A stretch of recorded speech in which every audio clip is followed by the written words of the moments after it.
बिहार सरकार के विद्युत विभाग ने रिन्यूएबल एनर्जी को बढ़ावा देने के लिए कुछ इंसेंटिव दिया है ताकि बाहर से कंपनियां आएँ और रिन्यूएबल एनर्जी के तमाम मानकों को पूरा करते हुए हर क्षेत्र में यहां पर प्लांट लगाएं जिससे बिहार को लाभ हो सके। अब हमारे साथ मौजूद हैं बिहार सरकार के विद्युत विभाग के सचिव सह chairman cum managing director Bihar state power holding company के मनोज कुमार सिंह जी। मनोज जी, ये बताइए कि रिन्यूएबल एनर्जी फ्यूचर है देश के लिए और तमाम तरह के उसमें जैसे कि आप बोल रहे हैं सोलर है, विंड है और भी तरह तरह के उसमें मानक हैं, तो इन सब को बढ़ावा देने के लिए आप लोगों ने क्या इंसेंटिव देने की घोषणा की है? हम लोगों ने अपनी रिन्यूएबल एनर्जी पॉलिसी के थ्रू जो इंसेंटिव देने की घोषणा की है, ये एक तो देश में इतनी प्रोग्रेसिव पॉलिसी और इतना इंसेंटिव कहीं भी नहीं दिया जा रहा है। मैं संक्षिप्त में आप लोगों को बता दूं, हम लोग SGST, registration fee, electricity duty, इन सब का रिम्बर्समेंट दे रहे हैं। इसके अलावा हम लोग ओपन एक्सेस की सुविधा दे रहे हैं। मतलब आप अगर बिहार के डिस्कॉम से बिजली ना लेके अपना जनरेशन प्लांट लगा के अपने कंपनी तक, फैक्ट्री तक ले जाना चाहते हैं तो हम आपको ओपन एक्सेस देंगे। हमने व्हीलिंग चार्जेस फ्री कर दिए हैं, हमने STU के चार्जेस फ्री कर दिए हैं। और सबसे बड़ी चीज़ ये है कि हम लोग जो यहाँ पे प्लांट सेटअप करेंगे रिन्यूएबल एनर्जी का, उनको हम मिनिमम जनरेशन कंपनसेशन भी अश्योर किए हैं। इसका अर्थ ये है कि अगर आपने अपना प्लांट लगा लिया और हम आपको उस प्लांट से पावर को इवैक्यूएट नहीं कर पा रहे हैं, तो जो आपको क्षति है हो रही है उसको भी बिहार सरकार कंपनसेट करेगी। इसके अलावा जो बाकी जगहों पे लोगों को दिया जाता है इंसेंटिव, वो तो हम दे ही रहे हैं।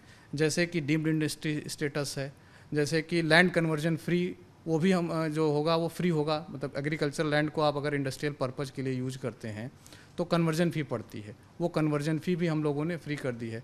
हमारा फोकस इनोवेशन पे भी है, इसलिए हम लोगों ने जो नई टेक्नोलॉजी में रिन्यूएबल एनर्जी कैपेसिटीज़ आएंगी उसमें 5 मेगावाट तक हम लोगों ने FIT जो है फीड इन टैरिफ का भी प्रोविज़न किया, जो कि अब ज़्यादातर राज्यों में बंद हो गया है। इसके अलावा हम लोगों ने 5% बजट अपना जो रखा है, जो भी हम इसमें बजट रखेंगे उसका 5% हम लोग R&D में भी खर्च करेंगे। एक और चीज़ मैं आपके माध्यम से कहना चाहता हूँ कि भारत सरकार रिन्यूएबल एनर्जी जो प्लांट्स हैं जो उनको अभी ISTS की सुविधा दे रही है, फ्री ट्रांसमिशन की। मतलब आप देश में कहीं भी रिन्यूएबल एनर्जी प्लांट लगाइए और उसे कहीं भी ट्रांसफ़र करिए, आपको ट्रांसमिशन चार्जेस नहीं पड़ेंगे। पर वो रिजीम अब धीरे धीरे ख़त्म हो रही है। जून 2025 से वो रिजीम अब धीरे धीरे ख़त्म हो रही है, जून 2028 तक ख़त्म हो जाएगी। ऐसी स्थिति में जिन राज्यों में कंपनियों को सबसे ज़्यादा टैक्स और नॉन टैक्स इंसेंटिव मिलेंगे, वहीं पे वो प्रोजेक्ट मैक्सिमम रिटर्न और मैक्सिमम प्रॉफिट अर्न कर सकेगा। इस लिहाज से अगर देखें तो जो हमारे स्टेट की पॉलिसी है वो सबसे ज़्यादा कम्प्रहेंसिव पॉलिसी है और सबसे ज़्यादा इंसेंटिव हम लोग ऑफ़र कर रहे हैं। तो मुझे उम्मीद है कि जो बड़े डेवलपर्स हैं और मैन्युफैक्चरर्स हैं वो बिहार में आएंगे, प्लांट लगाएंगे और हमारे यहाँ जो इकोसिस्टम हम लोग बना रहे हैं उससे लार्ज स्केल इन्वेस्टमेंट आएगा और एम्प्लॉयमेंट जनरेट होगा। सबसे बड़ी बात कि रिन्यूएबल एनर्जी सेक्टर में बहुत सारे सेगमेंट हैं, जैसे सोलर है, विंड है, तो आपका सबसे ज़्यादा फोकस किस एरिया में रहेगा? क्योंकि बिहार के परिदृश्य को देखते हुए सोलर एनर्जी ज़्यादा कारगर होगा, तो कितना आप एक्सपेक्ट कर रहे हैं कि इन टर्म्स ऑफ परसेंटेज सबसे ज़्यादा किस में निवेशक आ सकते हैं? हम लोगों ने तो वैसे तो रिन्यूएबल एनर्जी के जितने भी आयाम हैं, चाहे वो सोलर हो, विंड हो, बायोमास हो, जियोथर्मल हो, बैटरी स्टोरेज हो, पंप स्टोरेज हो, सबको अपने रिन्यूएबल एनर्जी पॉलिसी में कवर किया। पर आपने सही कहा, बिहार में सबसे ज़्यादा स्कोप सोलर एनर्जी का है। तो जो हमने 24 गीगावाट का लक्ष्य रखा है कि 2029-30 तक हम राज्य में लाने का प्रयास करेंगे, उसमें से लगभग 19 गीगावाट, लगभग 80% हम लोग सोलर पे ही फोकस कर रहे हैं, क्योंकि बिहार में सोलर एनर्जी की जनरेशन की क्षमता भी बहुत है और उसके लिहाज से ही हमने अपनी तैयारियां की हैं। और इसके अलावा एक और बहुत महत्वपूर्ण एस्पेक्ट है, वो है बैटरी एनर्जी स्टोरेज। अब क्या होता है, जो रिन्यूएबल एनर्जी होती है ये इंटरमिटेंट होती हैं, इससे ग्रिड की स्टेबिलिटी को बहुत चैलेंज रहता है। फिर जो रिन्यूएबल एनर्जी खास करके सोलर, वो दिन में ज़्यादा जनरेट होती है, दिन में हमारी डिमांड कम रहती है। तो रिन्यूएबल एनर्जी जो सोलर की है उसको बैटरी के थ्रू स्टोर करके रात में हम पीक आवर में यूज कर सकें, इसलिए हमने अपनी पॉलिसी में बैटरी एनर्जी स्टोरेज को भी बढ़ावा देने का बहुत प्रावधान किया है। और जो हम रिजीम दे रहे हैं, जैसे हमने इलेक्ट्रिसिटी ड्यूटी 15 साल के लिए नॉर्मल रिन्यूएबल एनर्जी प्रोजेक्ट को दी है छूट, बट स्टोरेज के लिए 20 साल किया है। ताकि स्टोरेज टेक्नोलॉजी में लोग यहाँ आके इन्वेस्ट करें। और इसमें बहुत कम ज़मीन लगती है, बहुत कॉम्पैक्ट जगह पे होती है, और हम लोगों ने स्वयं खरीदने के लिए 6 गीगावाट का टारगेट बैटरी स्टोरेज में रखा है 2029-30 तक।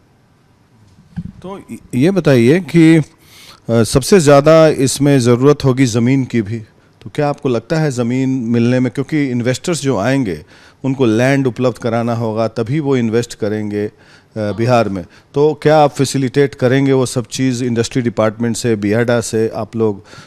हम लोगों ने इसीलिए अपनी पॉलिसी में सिंगल विंडो क्लियरेंस रखा है, ताकि ज़मीन टाई अप करना हो, कहीं से एनओसी लेना हो, कोई क्लियरेंस लेना हो, वो सब एक ही प्लेटफॉर्म पे उनको प्रोवाइड किया जाए। हम लोग इंडस्ट्रीज़ डिपार्टमेंट के साथ, बियाडा के साथ और डिपार्टमेंट ऑफ लैंड रेवेन्यू के साथ कोलैबोरेट करके हम लोग लैंड बैंक भी आइडेंटिफाई करेंगे, ताकि इन्वेस्टर्स को लैंड टाई अप करने में दिक्कत ना हो।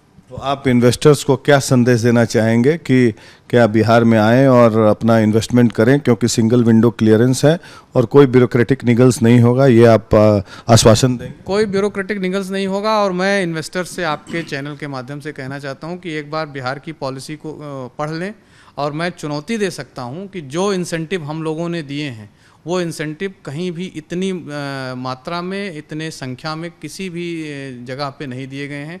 सबसे ज़्यादा प्रॉफिटेबल प्रोजेक्ट अगर कोई किसी भी डेवलपर का होगा तो बिहार में ही होगा। तो मुझे पूरी उम्मीद है, हम लोग 26 को इसको फॉर्मली लॉन्च कर रहे हैं, जिसमें मैंने इंडस्ट्री के बड़े बड़े प्लेयर्स को बुलाया भी है, और मुझे उम्मीद है, जो अभी तक रिस्पांस मिला है बहुत इनकरेजिंग है, कि आने वाले समय में बिहार में आप देखेंगे रिन्यूएबल एनर्जी के डेवलपमेंट प्लांट भी सेटअप होंगे और मैन्युफैक्चरिंग के प्लांट भी सेटअप होंगे। और रिन्यूएबल एनर्जी ही फ्यूचर है, बिकॉज आने वाले दिनों में कोल का भी शॉर्टेज होना है। जैसे इलेक्ट्रिक व्हीकल आ रहा है, उसी तरीके से रिन्यूएबल एनर्जी का भी फ्यूचर है। और चूंकि आप भारत सरकार में बिजली विभाग में 5 साल काम किए हैं, तो हो सकता है वो अनुभव और वो संपर्क भी बिहार को लाभदायक हो सकता है। निश्चित तौर पर कहीं भी आप कार्य करते हैं तो उसका अनुभव आपके आने वाले कार्यों में लाभकारी होता ही है। पर जैसा आपने कहा, रिन्यूएबल एनर्जी इसलिए भी भविष्य है कि हमारे पास एक ही पृथ्वी है, और ग्लोबल वार्मिंग से जो चैलेंजेस हमारे पूरे क्लाइमेट को और हमारे अर्थ को मिल रहा है, तो उसमें इसी चुनौतियों को ध्यान में रखते हुए भारत सरकार ने, आप सबको पता है कि 2070 तक नेट ज़ीरो कर लेने का अपना एक लक्ष्य रखा है, और हमारे स्टेट गवर्नमेंट ने भी अपने आप को उससे अलाइन कर लिया है। तो हम अपने एनर्जी मिक्स में रिन्यूएबल एनर्जी को बढ़ाना ही है, इसीलिए हम लोगों को रिन्यूएबल परचेज ऑब्लिगेशन दिए जाते हैं कि हम अपना जो भी पावर परचेज कर रहे हैं उसका एक मिनिमम परसेंटेज हम रिन्यूएबल एनर्जी से करें, और इसके साथ साथ ये जो नीतियां हैं ये भी रिन्यूएबल एनर्जी को प्रमोट करेंगी। तो ये थे मनोज कुमार सिंह, और ये 5 साल तक भी केंद्र सरकार में इलेक्ट्रिसिटी डिपार्टमेंट में इन्होंने कार्य किया है। यंगेस्ट सीएमडी हैं Bihar state power holding company के, और उनके अनुभव का लाभ ऊर्जा क्षेत्र में मिलेगा, और रिन्यूएबल एनर्जी जो कि फ्यूचर है उसको आगे बढ़ाने की जवाबदेही अब इनकी है। और इन्होंने एक इंसेंटिव पॉलिसी जारी किया है बिहार सरकार की तरफ से विद्युत विभाग के, और सारे इन्वेस्टर्स को अब लाने की कोशिश कर रहे हैं ताकि बिहार में विद्युत क्रांति आ जाए। पटना से वीडियो जर्नलिस्ट कुंदन के साथ प्रकाश सिंह, आर भारत के लिए।